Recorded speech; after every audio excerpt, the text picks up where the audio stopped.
ये जो करप्ट टोला, ये जो तीन चूहे इकट्ठे हो गए हैं शिकार करने के लिए, मैं आज आप सबके सामने कह रहा हूं कि इंशाअल्लाह मैं आप इनका शिकार करके दिखाऊंगा। क्योंकि ये कर क्या रहे हैं? इस्लामाबाद में सिंध हाउस है। सिंध हाउस में नोटों की बोरियां लेके बैठे हुए हैं लोगों के जमीर खरीदने के लिए, हॉर्स ट्रेडिंग करने के लिए। जो ये नवाज शरीफ ने एक दफा छांगा मांगा में नोट के एमपीज, मेंबर ऑफ पार्लियामेंट के जमीर खरीदने के लिए, ये आज सिंध की अवाम का पैसा बोरियों में आया है सिंध हाउस। उधर से सिंध से गार्ड लेके आए हैं उसको बचाने के लिए कि कोई अंदर ना आ जाए। और क्या कोशिश हो रही है? सारी दुनिया के सामने बेशर्मी से कि हमारे एमएनएस को खरीदने आए हैं।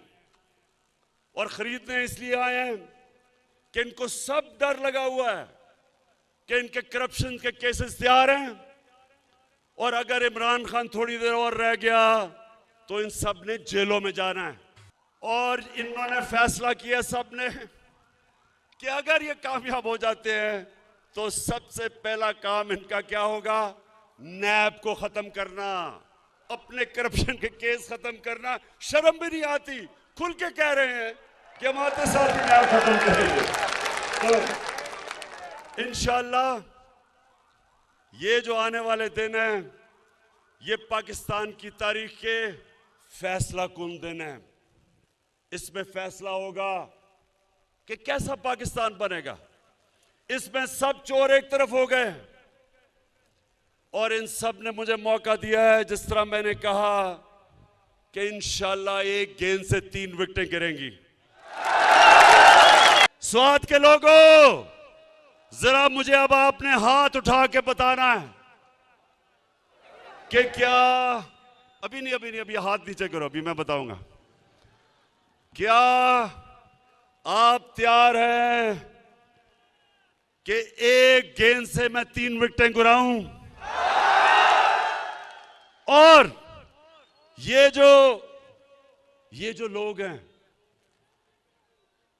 नवाज शरीफ बाहर बैठा है। अच्छा ये जरा सुने, कभी अपने टेलीफोन के ऊपर कभी गूगल करके देखें कि कभी हुआ है 3 दफा मुल्क का प्राइम मिनिस्टर, उसके बच्चे बाहर बैठे हैं, अरबों रुपए की प्रॉपर्टीज में बैठे हैं और कहते हैं हम पाकिस्तान के शहरी नहीं।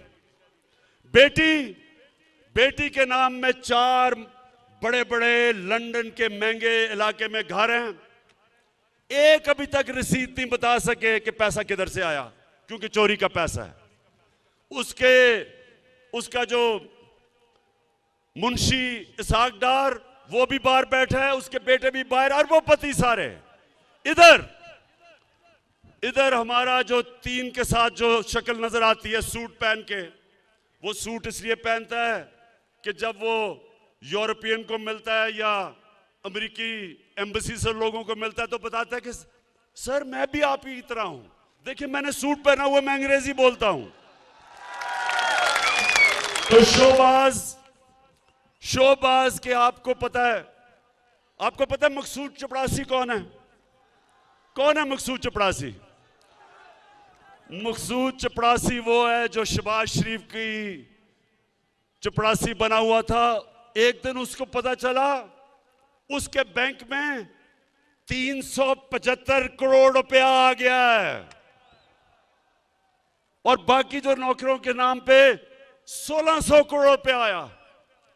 तो जब से अदालत में पूछ रहे हैं कि जी पैसा किधर से आया, तो कभी शहबाज शरीफ की कमर में दर्द हो जाती है, कभी उसका वकील भाग जाता है, डेट्स पे डेट ले रहा है। इसको भी डर लगा हुआ है, कि अगर ये इमरान खान रह गया तो ये अगले 2-3 महीने में ये भी जेल में जाएगा। तो ये सारे मुजरिम और मुल्जिम इकट्ठे होके अब कोशिश कर रहे हैं पैसे लगा के कि किसी तरह लोगों को खरीदे। तो मैं इलेक्शन कमीशन से भी वैसे आज पूछता हूं कि ये जो आपके सामने हॉर्स ट्रेडिंग हो रही है, क्या ये आइन के अंदर इजाजत है? क्या दुनिया की कोई जमहूरियत इसकी इजाजत देती है?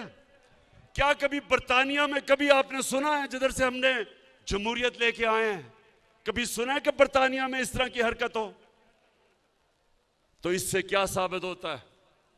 और मैं आखिर में अपनी तकरीर खत्म करते हुए कुरान की वो आयत आपके सामने रखता हूं, जिसमें अल्लाह मुसलमानों को हुक्म करता है अमर बिन मारूफ व नही अनिल मुनकर, कि तुम, और पूरी आयत है कि तुम सबसे अजीम कौम मैंने पैदा किया दुनिया की इमामत के लिए, क्योंकि तुम अच्छाई के साथ खड़े होते हो और बुराई के खिलाफ खड़े होते हो, अच्छाई के लिए जिहाद करते हो और बुराई के खिलाफ जिहाद करते हो।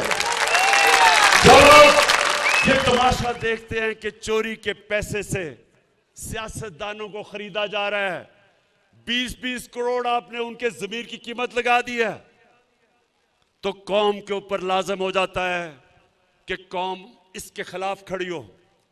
लिहाजा 27 तारीख को जो मैंने इस्लामाबाद में इंसानों के समुंदर को दावत दी है, उसको इस कुरान की आयत के ऊपर दावत दी है, अमर बिल मारूफ। मैं चाहता हूं मेरी कौम निकले और इस्लामाबाद में पहुंच के बताए दुनिया को कि हम सच के साथ खड़े हैं, हम अच्छाई के साथ खड़े हैं, हम इन चोरों के खिलाफ खड़े हैं, हम इन डाकुओं के खिलाफ खड़े हैं, हम इन मुनाफिकों के खिलाफ खड़े हैं, हम इन अमेरिका के गुलामों के खिलाफ खड़े हैं। पाकिस्तान जिंदाबाद।